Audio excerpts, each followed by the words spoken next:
Gala paminaw mo niyang hinubay. Sa unang panahon, ang mga pari mo ay gitugahan sa Dios sa kamatuoran. Pansumala sa balaang kasulatan, Lakias Kapitulo 2, versikulo 8. Diya ang mga pari sa kamatuoran. Kung sa iyang dakong gugmaalang sa katawhan, nangitagit siya og paagi nga dunay mo atiman sa iyang mga katawhan. So nagsaad siya mga higala, mag-raise up siya og new seat of leadership. Mga pastor na ang magdala ni ini. Muna nga sa Jeremias 3:15, nagsaad ang Dios mga higala, behold, I will give you pastors after my own heart, feed you with all wisdom and truth. Ako maghahatag kaninyo og mga pastor. Dalaygon ang Dios sa kahitasan. 1,000 of years ang nakalabay mga higala. Gikan sa iyang pagsaad sa Jeremias Kapitulo 3:15 ngadto sa iyang pagtuman ini sa Episo Kapitulo 4 versikulo 11. Nagingon ang Episo 4:11 nga og ngadto sa simbahan iyang gihatag ang mga apostoles, propeta, ebanghilista, mga pastor og magtutudlo. Wala nakalimot ang Ginoo mga igsuon. Sa iyang saad gikan sa daang tugon na mag-raise up siya og mga pastor puli sa mga kaparian nga maoy magpakaona sa iyang mga katawhan. Gisuramba pagsabot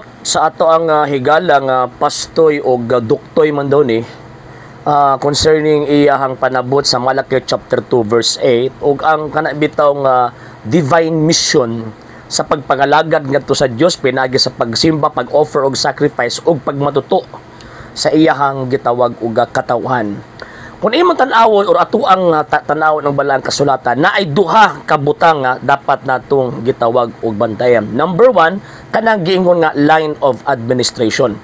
Buti pasabot kanang maong puntuha ang Dios nagtugyan or ang Dios nag-create og sa community nga maoy mo administer, maoy sa Tagalog pa maoy mga siwa sa gitawag og iyahang kabubuton or iyahang pag-implementar para sa kaluwasan sa tao. Mo nang naipagsimba, naipagsunod sa balaod ug uban pa.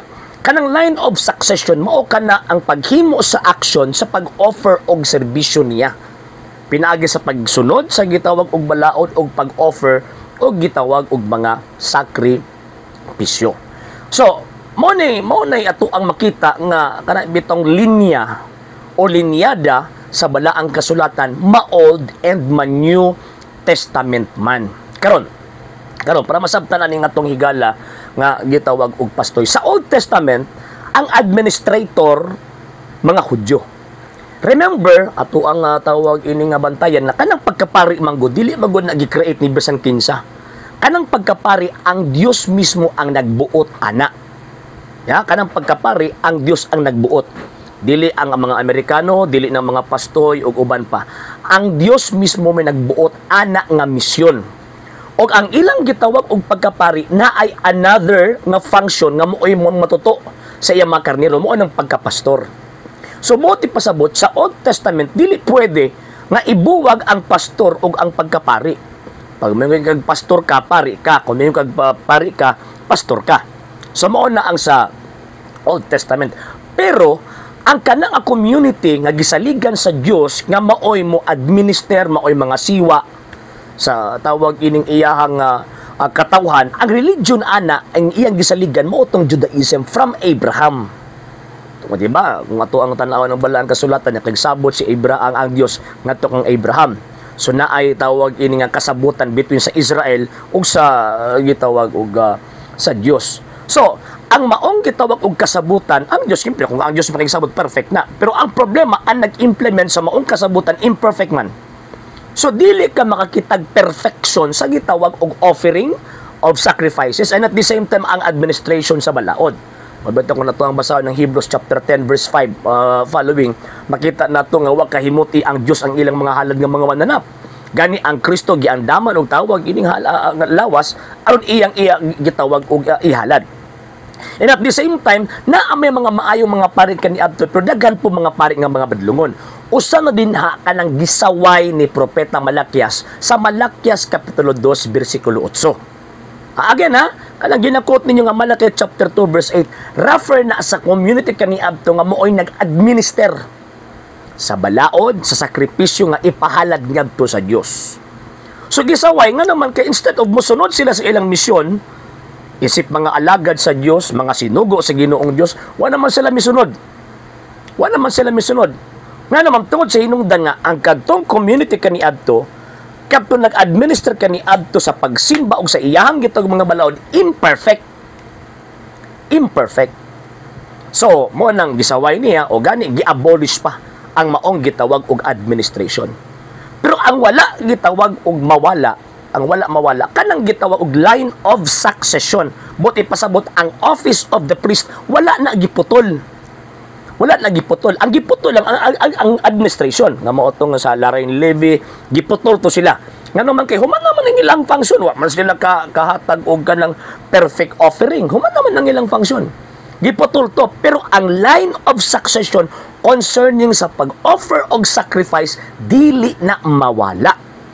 Nga naman, Malachi chapter 1 verse 11, ingon pa ni Propeta Malachi, same nga book ha, gikan sa pagsubang hangtod sa pagsalop sa adlaw, ang putli nga halad igahalad ngadto sa Dios.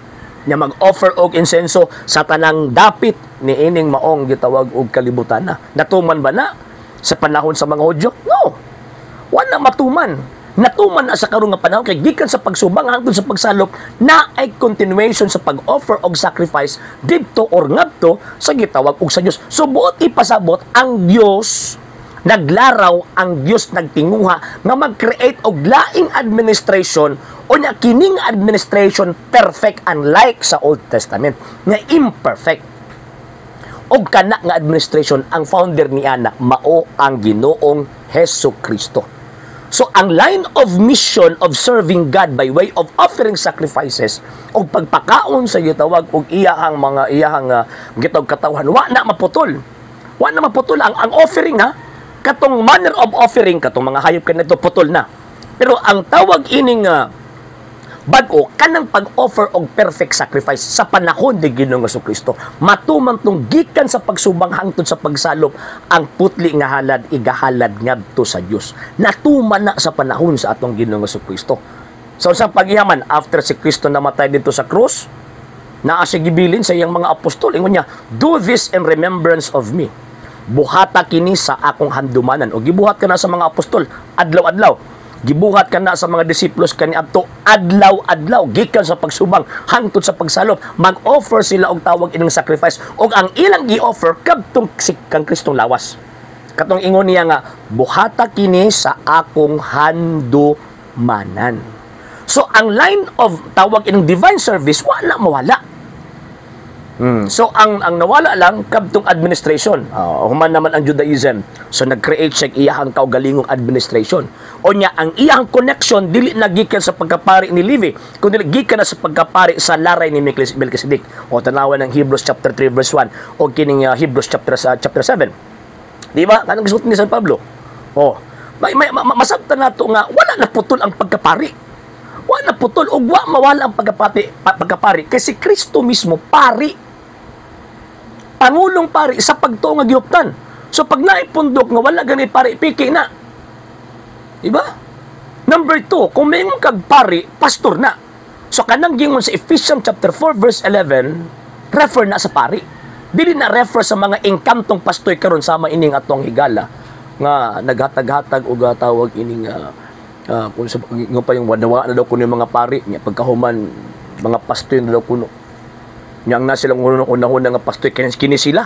Kasi may tinuod ninyo nabot na mag 45,000 sex gikan sa 2023 hangtod sa karon nga panahon not less than 45,000 asa man tinuod. Wala wala. Kunya himuon pa ninyong piki si Kristo, pari, pangulong pari, himuon pa ninyo mga apostol nga piki, mga pari gitukod sa harian sa mga pari.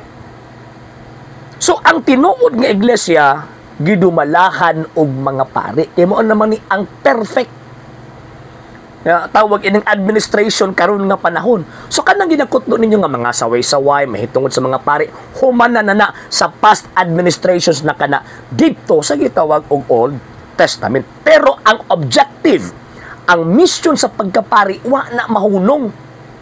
Wa na mahunong. Nga sila alagad sa Dios, sila ang magtudlo mahitungod sa kaalam, mahitungod sa Dios, o niya mag-offer og sakripisyo. Wala na mahunong. Until now, nagpadayon paghihapon nga sila alagad sa Dios. Until now, nagpadayon paghihapon nga sila mag-offer sakripisyo tungod ni Ginoong Hesukristo. Dili tungod ni Levi, dili tungod anang mga pari ang gipangsaway sa gitawag og daang testamento. So kanang gingon si Jeremias chapter 3 verse 15 nga put up siya og tawag ining mga maayong mga pastor, mga pari na, dili na kamo.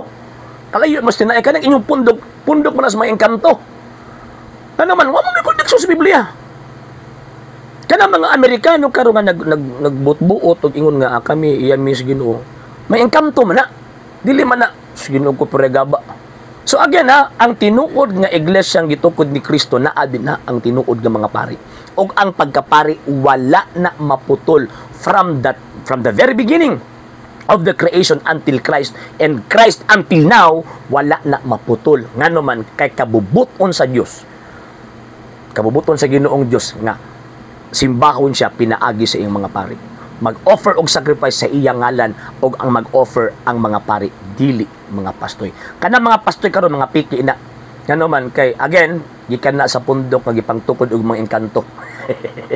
Sa hindi pa po nakapag-follow sa mga pages po natin, i-follow nyo po yung mga pages po natin, RJ Horolanciano II, TV Apolia Punto Argumento page, Kuya Apologies TV page, and RJ's Vlog 2022. And pwede rin po kayo mag-send po dyan ng Facebook stars. And also, sa atin po mga channels, sa hindi po nakapag-subscribe, i-subscribe po ninyo yung mga channels natin, The Lay Catholic, Apologies International Official, RJ Sano II TV, Kuya Apologies TV, and Barrio Kawayan Religious Forum.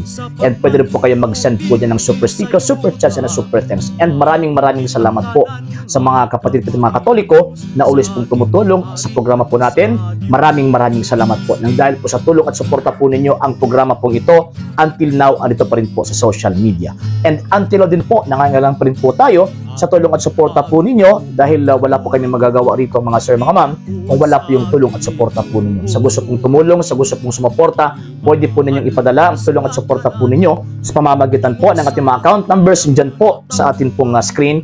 And pwede nyo po kaming i-message sa ating pong page kung via remittance po yung papadala po ninyo. Maraming salamat po in advance.